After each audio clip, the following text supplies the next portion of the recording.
Hello and welcome to Pet Watch, a monthly program about the Williamson County Animal Center. I'm Debbie Sims and I'll be your host today. And my guest is Brooke Robbins. Hey, Brooke. Hello. Brooke is on our staff at the shelter, and you, as a staff member, are foster coordinator most of the time. You do a few other things around the shelter. Fostering is something that people may not be familiar with. I know we've all heard of fostering children. Yeah. But what about fostering animals? What does that really mean? Fostering animals really focuses on taking care of animals before they are able to be adopted.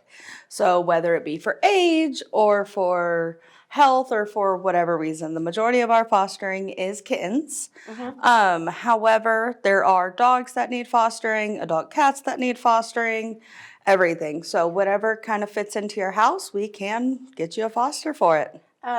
Dogs might, what's an example? A dog may have a heartworm? If they're going through a rough medical treatment or if they're just shutting down in the shelter, they'll stay adoption available. However, they just stay off-site at a foster's house. Okay. Now, we've recently had, and we always have, a sort of a silent night program around the Christmas holidays. We try to empty the shelter just because it simply makes sense for the animals to be in a safe, secure, loving home environment. The shelter is a scary place. Yeah, it can be. And you are in a kennel there. So when, especially dogs, I want to start with them if I can.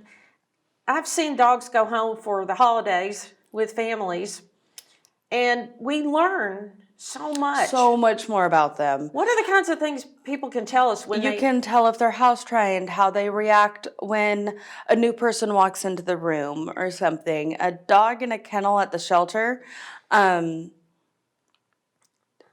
a lot of stimulation that is not focused on a normal household. Right. So you're able to really figure out exactly what type of dog this house or what type of house this dog needs. Okay, so if it is great and with children, we know that. If it's friendly with the family cat, that's an important one. Exactly. Because lots of people have both cats and dogs, and that's the first question they ask about the dog is, does it like cats? Exactly. And we don't test with cats at the shelter just because it's not safe and we don't want to stress out either animal. So most of the time in foster home, that's when we learn exactly what they're good with or if they have crate anxiety, because a lot of people associate the kennel with the crate, but it's really not the same thing. So the holiday fosters are great because people are home. Exactly. Does it work for a person who's out of the home to foster a dog when they have to leave their home every day? Oh gosh, yeah. Okay. Yeah. So nobody's really ruled out. You're just matching the dog to the person. Of course, I wouldn't send a dog with massive crate anxiety to somebody that works 8 hours a day, but we do get a lot of dogs that are crate trained and have no problem with that. So. Right. Okay. Because a lot of us, that's how we treat our own dogs in our own home. Yeah, exactly. Like you don't need to work from home or stay home all the time or devote 100% of your time. It's really just an average animal at your house. Yeah. So fostering is so important, and I pulled some numbers. In the last year, we had 3,600, right around 3,700 animals come through the shelter, and 867 of them, that's 23%. Spent time in a foster home. That's amazing. I didn't know it was that high. Yeah. And in the summer, we always have what we know as kitten season. And it usually starts around May in earnest. We got our first litter in last night. Okay. Actually. So this year, end of February, we're taping this. So some years it starts mighty early. And other years it's later. It all has to do with temperature. So cats go into heat when it's warm. Yeah. So. And we've had warm days, then really cold, then really warm. Well, yeah. So the seasons change and the weather change triggers this. In an average month, we have 219 cats come to the shelter. But just so people know, in June last year, we had 376, July 335, August 380. Yeah. We have had past years where it's approached 500. Yeah. There are still a number of unaltered cats, obviously, in Williamson County, though we're tackling that problem somewhat with our TNR program. which is trapping, neutering, and returning the loose cats or community cats to where they live and thrive. And we're still trying to stop the reproduction, but we can't stop it all. No, we can't. And they really reproduce so quickly. At 4 months old, a female can get pregnant, and the gestation is only 2 months. Wow. So they can have their first litter by 6 months old. So they can have 2 or 3 litters a year or more if they're not altered. Exactly. So that's important. And they will. Like, they will reproduce if they are not fixed. So Yeah, I had seen something that said that an unspayed female and an unneutered male can make about 400 cats a year, and then those 400 each can make 400. So you can see how it exponentially becomes a huge issue. it really does. And the more breeding that happens, the more inbreeding that happens, and the more health issues that happen. And it's just so much more humane to just fix your animal and not let these kittens go through what they go through. So the vast majority of those 870 animals that spent time in foster last year were tiny kittens. Yeah. They're the most complicated cases, the tiny kittens with no mom. Yep. So before we get into what the supplies and special needs of those kittens are, let's talk about what a person should do if they find a litter of kittens, or they see one out under the shed of their property, or they're in their neighborhood, or they hear them. Yeah. What should you do first? You can definitely contact us, let us know. The mother is mostly around. Please do not catnap kittens from their mom. Catnap? It's like kidnapping a kitten? Okay, so don't kidnap the kittens. No, because their survival rate is so much higher if mom's around. And even if mom's feral, we can trap her. She can still go into foster, nurse the babies, and then get returned to where she was. So the worst thing you can do is go, oh my gosh, 5 little newborn kittens. And it's hard. It's hard to leave it's them. hard to leave them, but just observe. Because mom is most likely out hunting or she ran when you came up. exactly. Right. Most moms outside aren't that friendly to humans and don't have the best pass with humans. So they run as whenever they see them. And it's not advisable to approach a cat that could be feral. That's a term a lot of people don't understand. Exactly. It means feral. wild. It means untouchable. It means They survive reactive, without humans. and completely. it reacts. And you do not want to tangle with a adult feral cat. No, you do not. No, you will not win that one. No. But there are humane ways to trap it. Exactly. We have a trapping program at the shelter. We call it Community Cats. And as I mentioned, we trap them, spay or neuter them for free, and return them to where they are thriving in their community. Exactly. And there's lots of information on our website about that. If anybody has a feral cat in the neighborhood or a cat that they've seen, listen, it will be having kittens if you don't. If you don't do something. It definitely will. So that's one way to tackle the problem. And like I said, we won't stop it all, and we will have people call. And you observe how long, if the weather is freezing, then that's an emergency if you don't see a mom. And call us for advice and everything. We're always welcome to advise you and let you know, like, listen, of course, if you know that the mom got injured or anything like that, that is a different scenario. Or the babies are freezing cold Exactly. in the open, and the weather's going to drop and they're going to freeze to death. Yes, because there's also the aspect of how old's the mom? Is the mom still a kitten herself? Does she know how to care for these? Oh, they don't know sometimes? The youngest when they're ones? kittens, Yeah. if it's their first one, not all the time. They So may just walk away.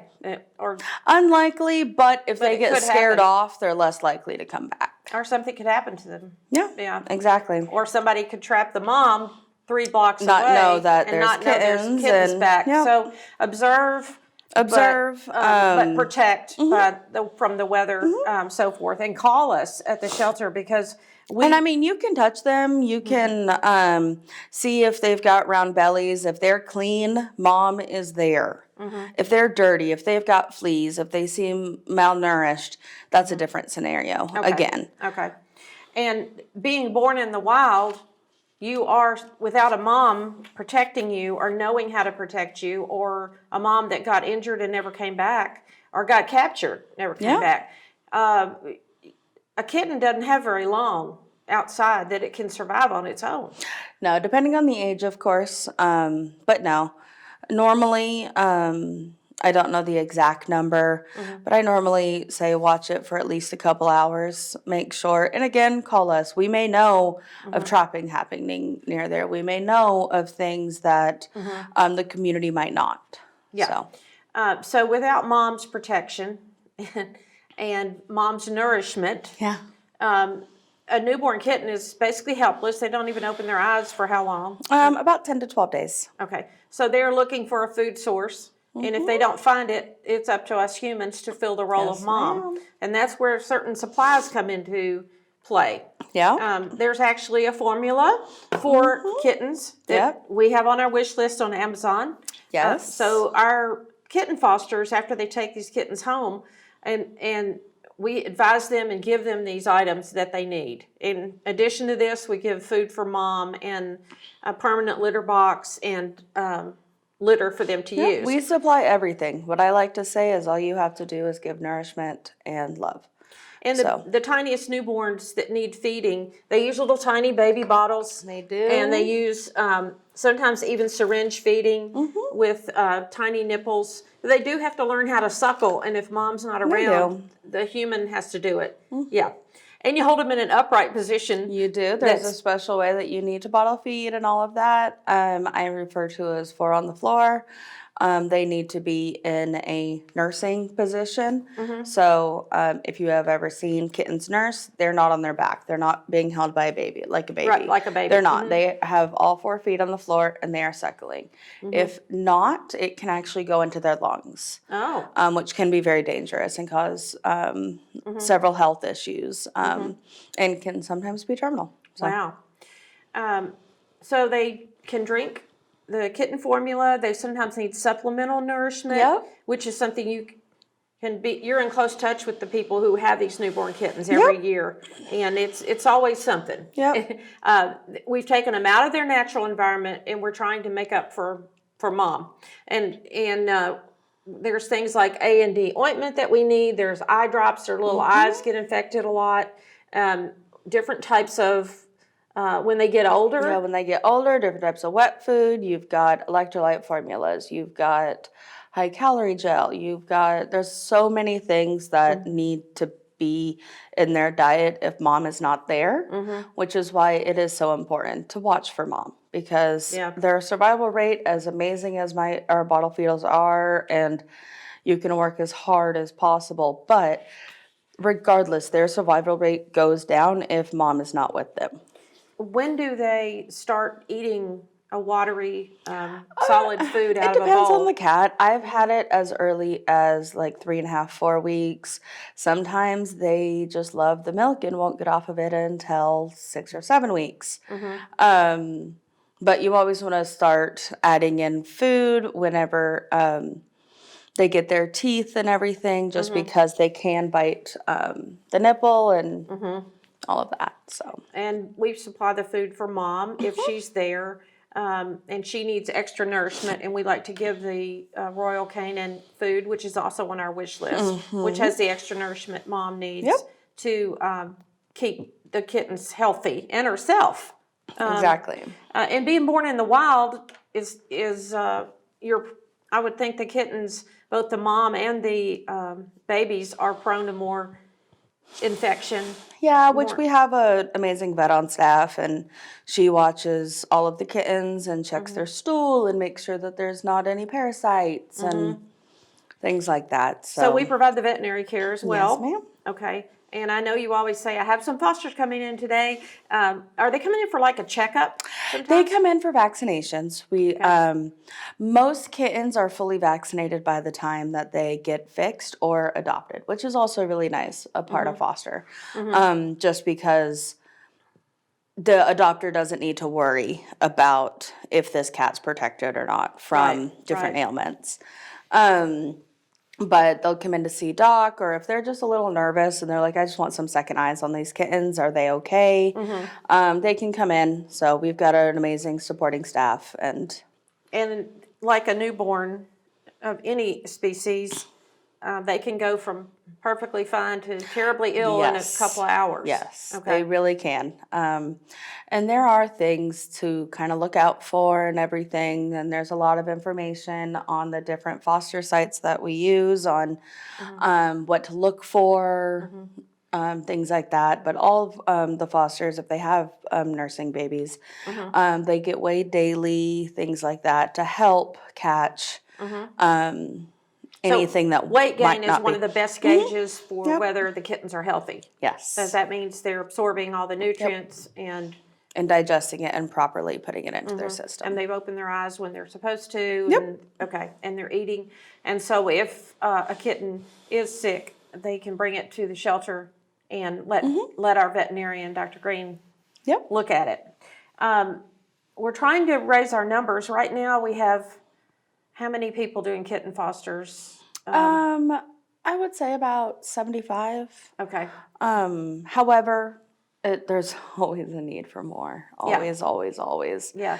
Like you said, we can have upwards of 300-400 kittens in a month. And the more fosters we have, the more we're able to help the community. And I look back in during the summer, we averaged about 150 animals or kittens in foster in the summer months.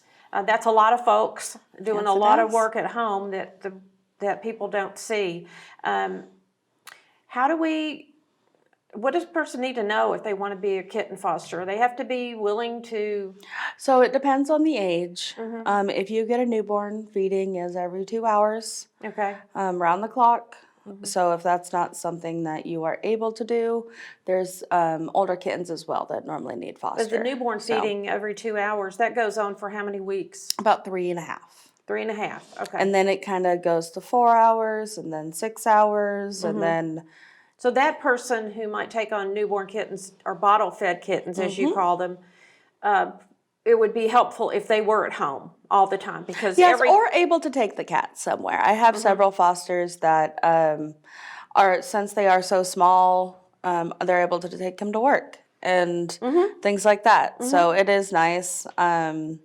But yes, put them in a cat carrier and keep them behind their desk and with a little heater. Take their formula, take their diaper bag. Exactly. Like It really is. Yeah. Like, it's pretty funny. Yeah. But we've got several fosters that like to do that, and but that's not, if you want to foster for us, that's not a requirement. Yeah. We have our bottle feeders. We have our people that do kittens that are eating, and that can be still a month-long foster needed.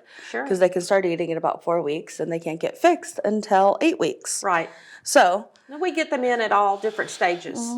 And a litter might just have 2 or it might have 6. You can't tell. So when those things happen, you start going down your foster roster and calling people. Are you ready? Are you ready? Can you take this many today? And you have to kind of be sitting on go and say, yes, I can do it, because we don't have a nursery in the shelter. Exactly. No, any kittens brought in, if they are not capable of eating by themselves, regardless, they have to get out that day. Whether it be a staff member takes them or a foster, they will not survive overnight by themselves. The kitten's body heat is an issue. I know in the past we have kitten warmers and heating pads under towels. We've also had a volunteer who very creatively makes an incubator out of plastic bins, and we hope soon to have some real commercial type incubators that we can let certain fosters have at their home. And so what happens if they don't maintain their body weight? So essentially... their body heat. Temperature, essentially, a kitten cannot control their body temperature until about 3 weeks old. Okay. So if they are too cold, they will not digest food. So if a kitten comes in that's been outside, let's say 40, 50 degree weather, if it was found overnight, we're not able to feed that cat, which is nourishment that it desperately needs, until it's warm. Okay. because it can cause pneumonia and other health issues like that, which can be very fatal. So, body temperature is extremely important. 9 times out of 10, they get it from their mom. That's Right. how they survive outside. Right. But a lot of times we don't get mom. So we, it's on our Amazon wish list, but we have something called a Snuggle Safe, which is actually a microwavable disc. So you're not dealing with electrical sockets or heating anything pads, like that. Right. You warm it in the microwave, And slide it it under the stays, towels. yep, it stays warm for about 8 hours. Oh. So it's amazing. Well, that is amazing. Yeah. I didn't know why that was. I didn't know they wouldn't eat. Yeah, But they can't eat. It's with the human. It's critical to get your temperature back to normal. Yep. And if you've been outside, it will drop in a kitten, a helpless Exactly. newborn kitten. So the person that's fostering, do they need a special place in their home? They can. That is at the discretion of the foster, and we would, of course, previously discuss what ailments the kittens have and things like that. There are pop-up pens, things like that, that are amazing for us to have for that reason. You can put kittens in your living room in a pop-up pen. So they are confined because kittens will get into trouble if you just leave them loose in the house. So it's a confined area, right. but it does not need to be an entire room or something like that. Let's talk a little bit about adult cats too, because we have adult cats that that need to be in a home for various reasons. Like you said, like dogs, they can shut down in the shelter. Yeah. Cats are extremely prone to shut down in the shelter. The shelter environment for cats is the exact opposite of what they thrive in.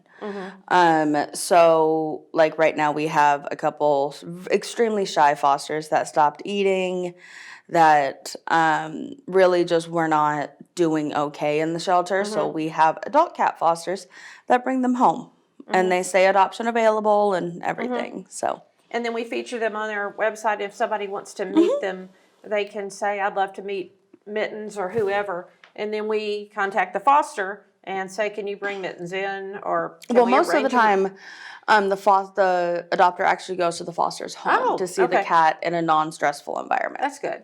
That's good.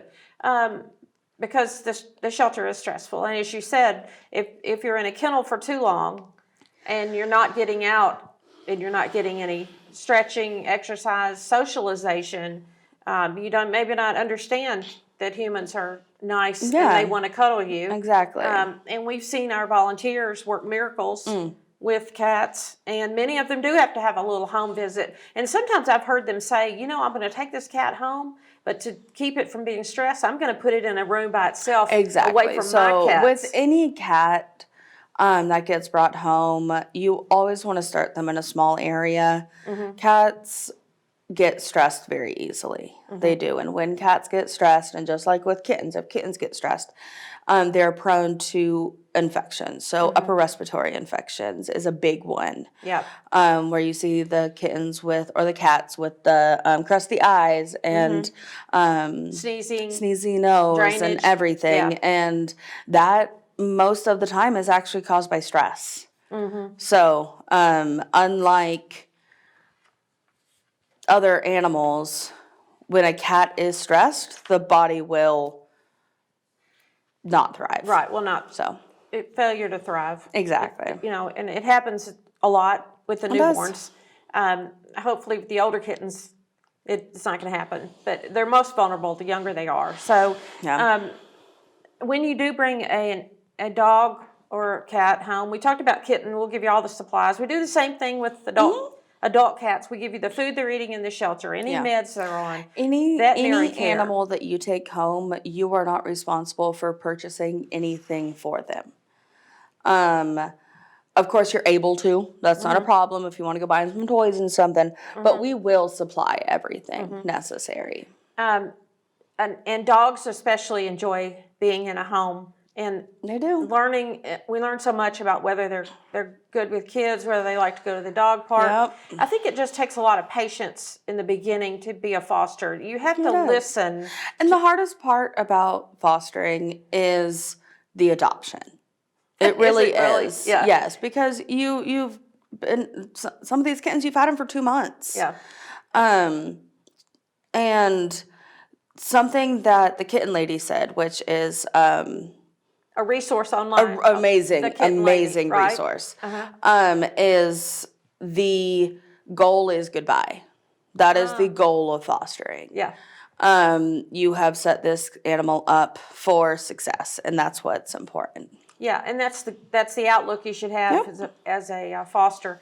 And you have to listen and understand that you don't take an adult cat and just toss it in with your other 3 cats that day, or bring a dog home and say, here's our cat, get along with it. Everything is with an animal, especially an animal that's just left the shelter. Either we tell our adopters or we tell our fosters, exactly. here are the steps for introducing this animal to everyone in your household and every other pet in your household. Exactly. Yeah. So if someone wants to become a foster for whatever, on your foster list for an intensive situation like newborn kittens or older cats or dogs, they just need to fill out the foster application. On our website, and it does ask the question of what do you want to foster? And like I said, you're not required to be up every 2 hours. That's a special kind of foster. Right. You're not required to take a scared adult cat. And if you get a call exactly. and you say, I wish I could, but I'm going to visit my family for 2 weeks. Not a problem. Then you say, I'll call you next time. Exactly. Don't feel bad I'll call you in 2 weeks. Don't feel bad about it. Right. Well, I think you've just really informed us today about what fostering means. Thank you. And I appreciate it. It really does save lives. So. Yeah, that's the bottom line. It really does. I have that on my paper. It saves more lives. And that's the business we're in at the shelter. So if you think you would like to help us save more lives by fostering, it's especially needed during kitten season. If you can't foster, I encourage you to look at our wish list at Amazon for our shelter. The things that we need do cost a lot of money. Some of the foods and supplements for the kittens. If you could purchase those, you can sign up online, buy them online, and have them delivered to the shelter. We so appreciate everything we get. And I hope that you're now better informed about fostering and what it means. Maybe you'll find a place or a time for that to happen in your family.